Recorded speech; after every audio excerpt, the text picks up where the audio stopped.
Hi guys, we're back.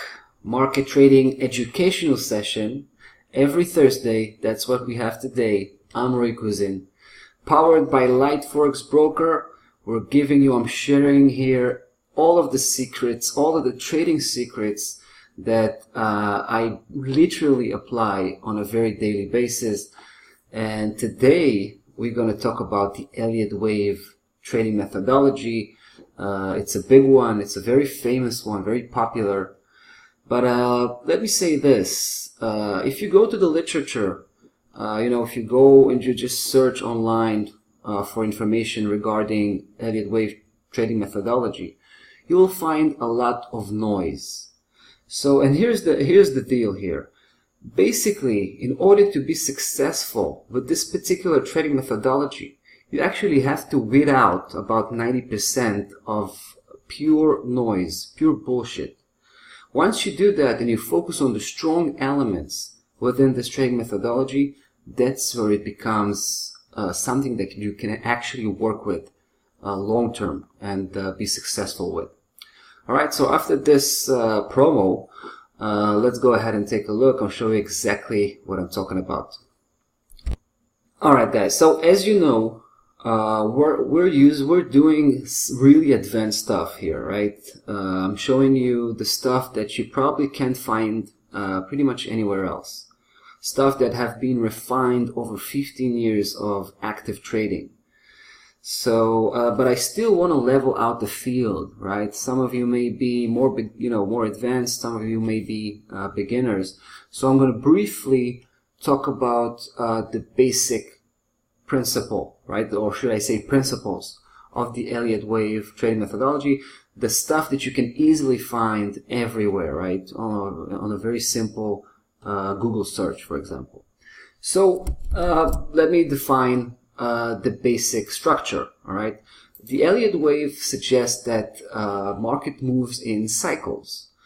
There is a progressive cycle, and which followed by a corrective cycle, and so forth, basically. It obviously goes both ways, but the basic principle suggests that most cycles, which by the way, it's not true, alright, so I'm definitely going to present to you the basic principles as they are, untouched, and I'm going to give you my opinion, right, my input on these principles. So I'm going to eliminate most of them, and I'm going to keep just probably one or two strong elements that I've been able, they've stood the test of time as far as I'm concerned, which is why I'm still using them actively on a very daily basis. Anyway, here's the basic structure. So it suggests that we have the impulse wave, right? The impulse wave, which you can break into 5 segments.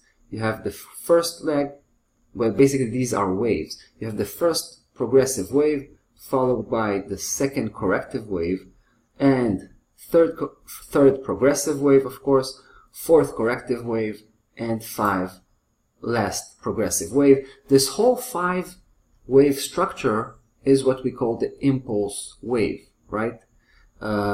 Here is the counting: 1, 2, right, 3, 4, and 5.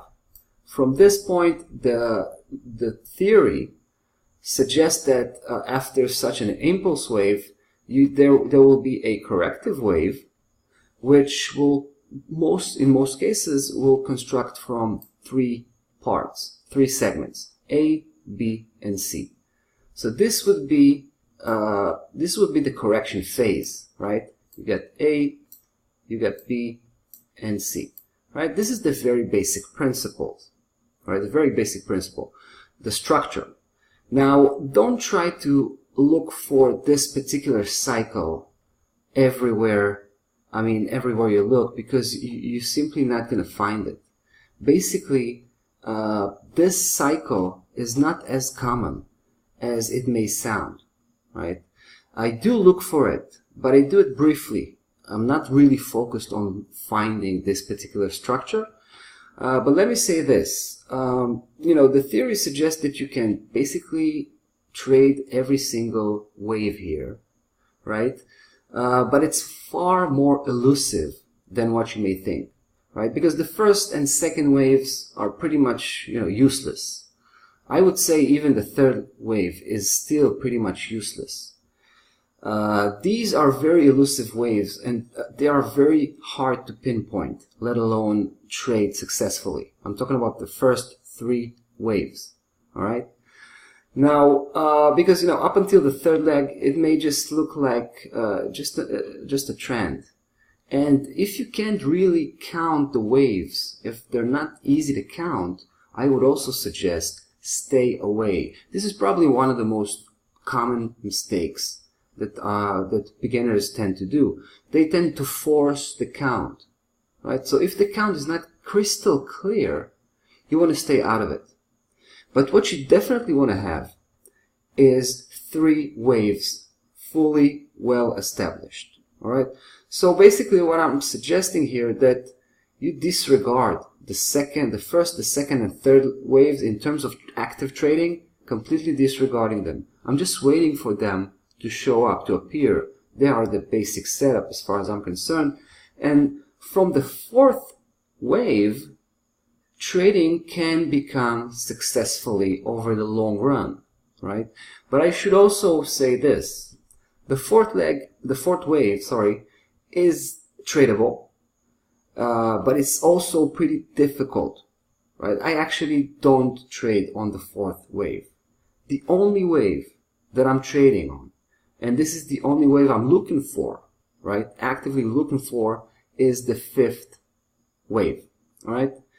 So basically I'm trashing all of the theory and I'm leaving out just one move, right? And definitely don't trade on the ABC correction that's supposed to follow, a 5-wave move, which usually it doesn't.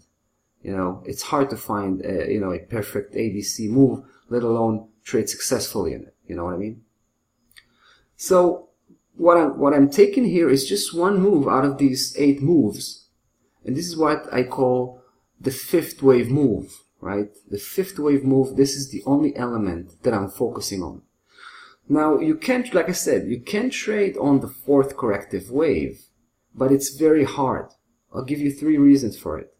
First, well, it's a short move, right? It's not a progressive wave, right? It's a corrective wave, so you have, less meat, basically. So it becomes less profitable, right?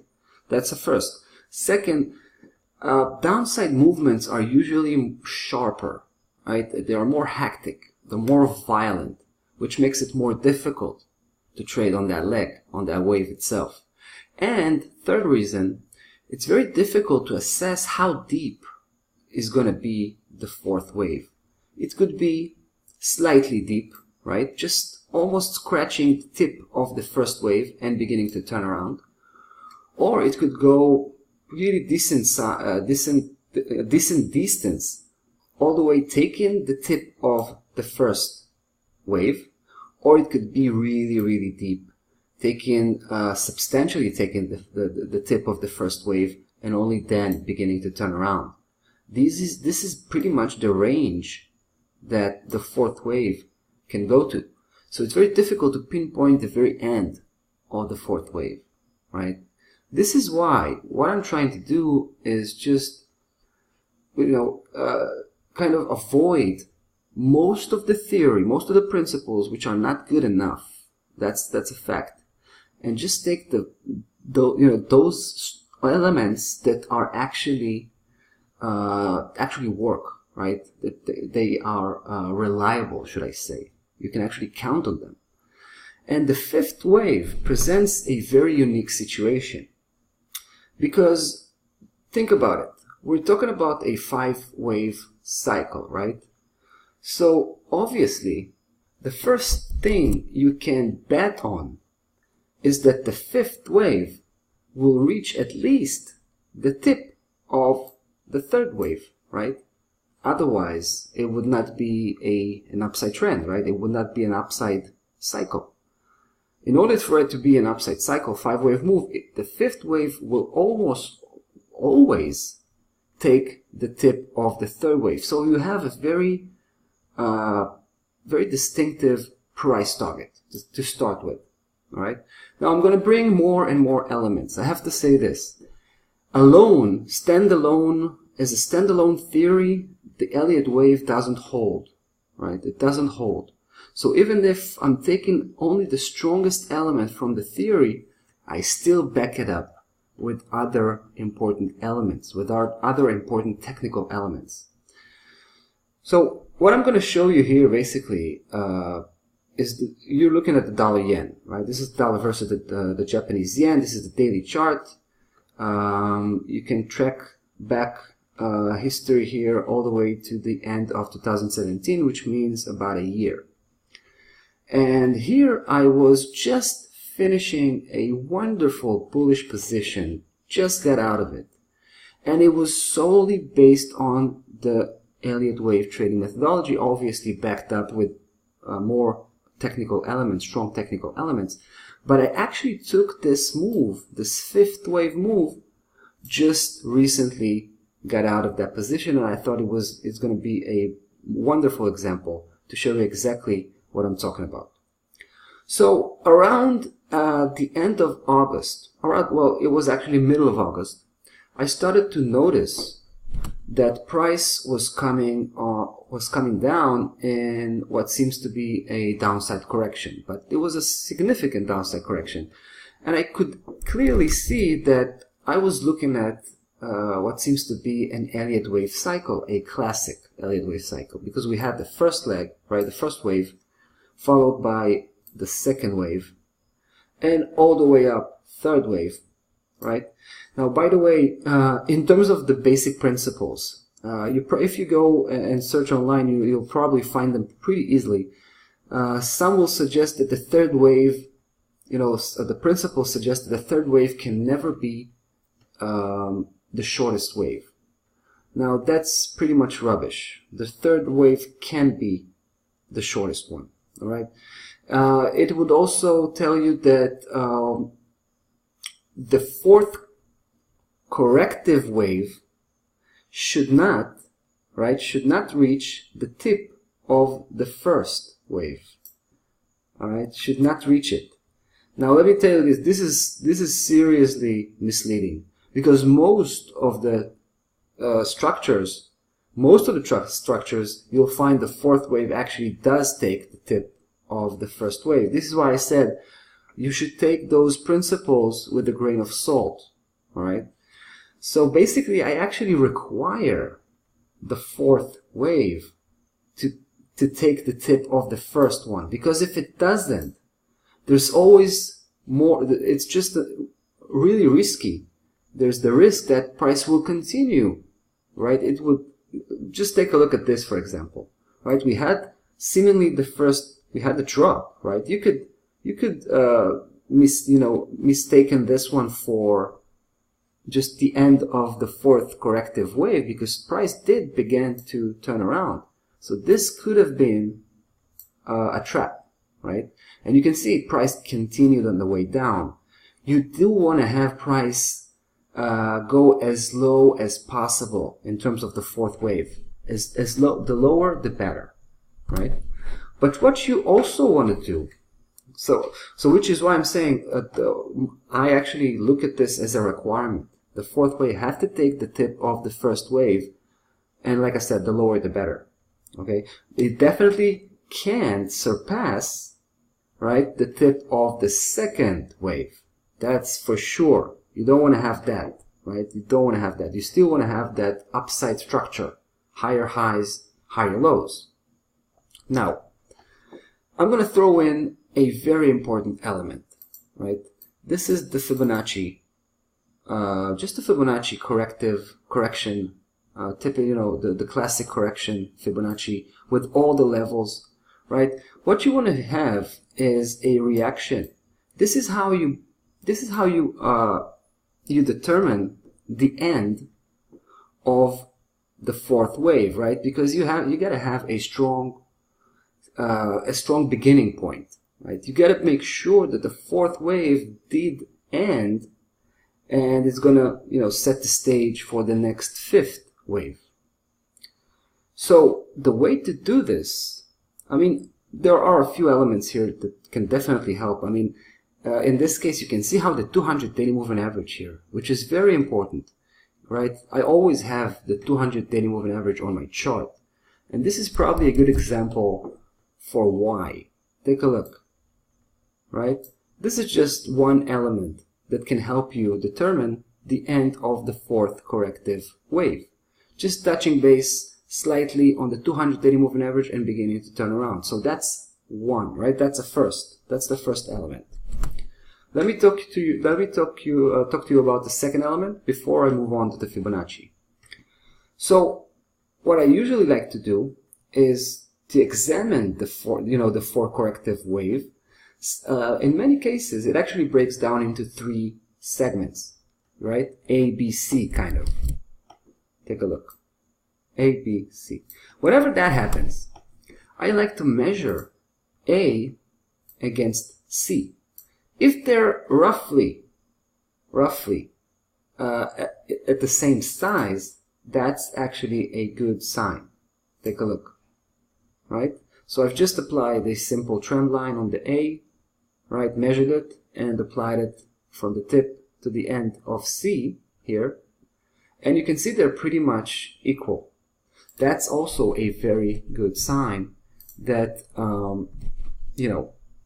the fourth wave is probably actually ending. So that's very important. Now, so that's the second element, right? That's the second element that can help you determine the end of, reliably determine the end of corrective wave number 4. Now, with regard to Fibonacci, what you want to do is you want to throw in, the regular levels. I'm talking about the 23.6, right? The 38.2, the 50, the 68.1, probably the most important, and the 76.4. Basically, I like to focus on two levels, which are far more important than the rest, right? The last levels. If you've checked out the last trading educational session that we had, probably I think it was a week ago or 2 weeks ago, I was explaining the importance of these particular levels. I'm talking about the 61.8 and the 76.4. These are the last corrective levels. So if price can makes it all the way there and turn around, that's huge, right? At that point, it actually becomes, it's basically like picking money off the floor. If you have all the elements together, and that's pretty much what I'm looking for. So I'm very strict with conditioning those elements, right? So if I don't have this, that pool of really nice elements lining up nicely one by the other, then I'm probably not going to take it. You know what I mean? You got to be very strict. So take a look at this, and this is really just a classic, really a classic case study. What I did was adding a 61.8, right? That's what I did. I just added right here. By the way, this is the 23.6. I'm just using a setup that, this is the C-matrix setup, but it has the 23.6 right here. I just added the 61.8, but you also have the 76.4 right here, right? So I'm focusing on two levels mostly, 61.8 and 76.4. What I want to see is price reacting to that level when it hits it, right? I want to see price reacting. What reaction means? Let me show you what reaction means. Reaction means price was touching base, spiking that key level, take a look, and going back to close above and virtually beginning to turn around. This is a classic reaction to the 61.8, right? A profound support level, key level, one of the most important, if not the most important one. So you have ABC, where A equals C, right? You have wave number 4 takes the tip of wave number 1, right? You have the Fibonacci 61.8, it lands exactly on the 61.8 and begins to turn around, right? Beautiful setup, really perfect. And don't forget, it also happens to hit the 200 daily moving average. So all of these elements together create this perfect situation. Technically speaking, almost perfect situation, I should say. And I can throw in more elements, but let me say this. What I've just thrown in so far is enough, all right, is more than enough. But let me tell you a little bit about what I can still do here. What I can do is I can, take a look at the previous 2 sessions we had, right, about the corrective cluster and about the projective cluster. So I can throw in more elements just to enhance the conviction. Sometimes I do it, sometimes I feel that there's enough, and I don't need to go on, continue, and add more elements. But just think about it. I could measure, right, the previous opposite move here, and let me guess, I can guess in this case that the 1.236 sits right here. So you would have a hybrid cluster, right? A corrective, right, 61.8 corrective, in line with 1.236 projective, right, level sits right here. And I would also make a guess. This is really, I haven't checked it out, honestly, but I'm just guessing. I don't even have to look it up. But I'm just trying to make a point. I could throw in more elements. So, for example, I could measure the whole move. And I have a feeling that the 23.6 of this whole move sits somewhere here, right? So there might be a very heavy cluster at this point. Just throwing more elements, just enhancing this bullish conviction. So, once you've been able to determine the end of wave number 4, what you're looking at, and since this is a daily chart, what you're looking at is a massive move ahead of you, which you can take full advantage of, right? And I'm going to throw in the cherry on the pie, right? Because I told you, once you see price beginning to turn around, what I usually want to have is at least 2 days. If I'm looking at a daily chart, right? If I'm looking at a 1-hour chart, say if I was a day trader, then I would look for 2 hours. I want to have 2 bars, not just one, right? When I have the first turning around, that's good. But then you want to have the second one to reconfirm the reversal. And even then, obviously, it's not 100% bulletproof. Nothing is, by the way. However, if you have this with all the elements I was just describing here, you got a strong case, right? And here's the 2 steps I'm taking once I've determined that the 4th wave had ended. I'm basically establishing, a new position, right? Basically at the beginning of the 3rd day, right? The beginning of the 3rd bar. I might be looking at a weekly chart, by the way. In that case, we're talking about the 2nd week, right? You got to keep the proportions all the way through. So after the 2nd day, the 3rd day begins, boom, I hit the trigger, I pull the trigger. And then, obviously, stop loss well below the lowest low, right, of the low, right? The lowest low, you take a nice margin, you place your stop loss level below.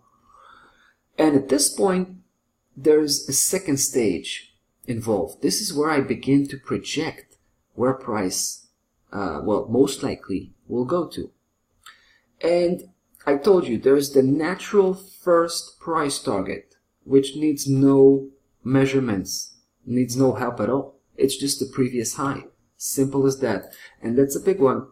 You gotta give a lot of respect to the previous high. In this case, it was pretty easily crushed, but let me tell you, sometimes it completely breaks the positive momentum. It can break it for momentarily, for a temporary downside correction, or completely turning around the whole movement, right?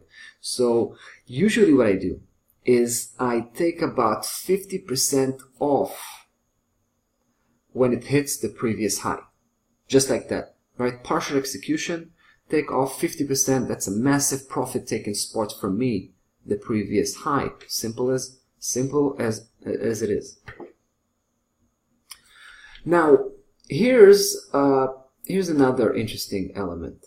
I always do what I always do with the fifth wave is I measure 1.236. It's very, very important because let me talk a little bit about first, you know what? Yeah, there you go. By the way, the top key level here, this is the 1.236. All right, 113.92. Let me mark it down here with this horizontal line. All right, 113.92, and I can take off that tool, the Fibonacci tool. So what I like to do is take 50%, roughly 50%, it could be 40%, you know, but take a significant portion of the position out, right? Take some profit off the table and have the rest of the position, 50%, to reach the 1.236. The 1.236, which I've just showed you how to measure. You measure the whole fourth wave from the very top to the very bottom. 1.236 is right here. And this is my official price target, right? This is my official price target where I take out most of the position, sometimes all of it. Sometimes where I feel the momentum is particularly strong and I have other supplementary elements that supports continuation of the move, I will leave out just a small portion of the position and try to reach the 1.618, also very, very important projection level. But usually that's a bit of that's the sketchy part. That's the risky part, right? If you want to go as safe as possible, you aim at the previous high and the 1.236. Very, very important, all right? That's exactly what I did here. I had 50% all the way to the 1.236, and that's that. I got out completely. Now, let's take a closer look here. Let's try to analyze what happened here on the way up. Obviously, price went up nice and smooth. It took the previous high by a storm, right? And it actually reacted slightly to the 1.236 on 2 days. Take a look right here. Slight reaction, right? 2 spikes. But then, boom, massive day up that seemingly completely crashed the 1.236. And here is a very important tip. Don't believe the daily chart, right? Don't believe the daily chart face value. All right, you have to make sure always you have to filter out noise coming from the weekly close. All right, coming from the noise coming from the daily chart should be filtered out by the weekly close. So the reason I'm saying this, right, is because you might be thinking that the 1.236 was crashed and price is going to continue straight to the 1.618 and you're not even going to take profit. You're not even going to close nothing on that spot. Believe me, it happened to me many times before, which is why I'm saying be careful with the daily close, right? It could be very noisy. Now, what I'm trying to say here is that the 1.236 level was not really broken. This was an illusion. This was excess noise. This was the market trying to mess with your head, basically. Because how do I know that? Well, it's easy. You just switch to the weekly chart. Let's take a look. You see what happened here? Eventually, this is how it ended. You see, price coming closer and closer to the end of the week, it started to pull back and it went down and down all the way and based itself, established itself below that 1.236, price tag 113.92. So it just left the spike and closed below, right? That just shows you that it wasn't really breaking that level. That level is a big one, which is why you want to focus on that level whenever you shoot for a price target, especially on this particular trading technique, the fifth wave move, right? The fifth wave move, Elliott Wave trading methodology is one of my favorites, to be honest. But I gotta tell you, it's not that common. It's not that easy to find. For me, as a swing trader, as a position trader, I usually work on the daily charts, the weekly charts. And you know, I mean, you could go and find, if you're going to look at other time scales for, you know, such as the 15-minute or the 30-minute, the 1 hour, the 4 hour, the more you have time scales to work with, you'll be able to find more and more of these structures and basically focus on the fifth wave move.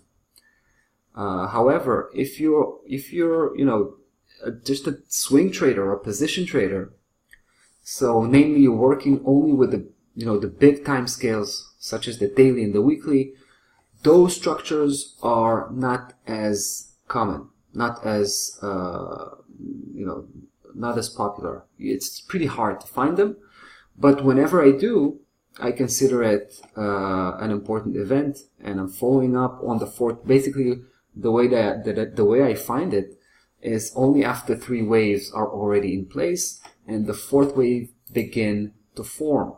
Right, the fourth wave begin to form. That's where I begin to follow up and measure, right, the fourth wave, looking for elements, just to, you know, to prepare for the moment when I'm going to strike and try to catch the fifth wave. Now, once the fifth wave is over, right, once I'm out, I'm out. That's it. You know, I'm closing the chart of the dollar yen. That's what I did. I completely closed it and went for looking for opportunity somewhere else. I'm not even going to try to continue and see what's going to happen. It's irrelevant. That's the situation. What we had here was, you know, was a drop, right? And now we may be looking at the first, you know, this may actually be a full-fledged downside reversal where this drop from the fifth wave may be the first wave of the next downside cycle. Think about it. This may be the first leg, right? The first wave. This may be the second wave. And price may actually begin to build up the third wave. This is just, you know, a possible scenario.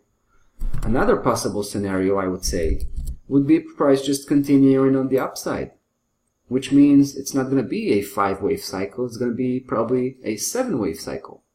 Anyway, it doesn't matter, right?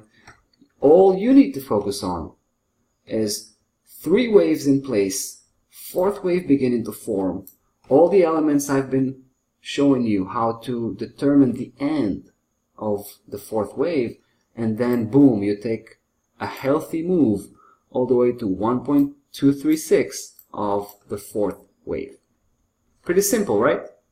And it also works. It works very well. And don't forget what I said at the beginning. If you have to force the counting of the waves, don't bother. Forget about it. Stay away. It only works where the waves are crystal clear and they're easy to count. Just remember that. Alright guys, that's about that for today. Hope you enjoyed the session. I did. Don't forget, subscribe to the channel and join in. We're doing just really, really well. And you know, it's great fun also. Anyway, see you in the next session. Bye bye.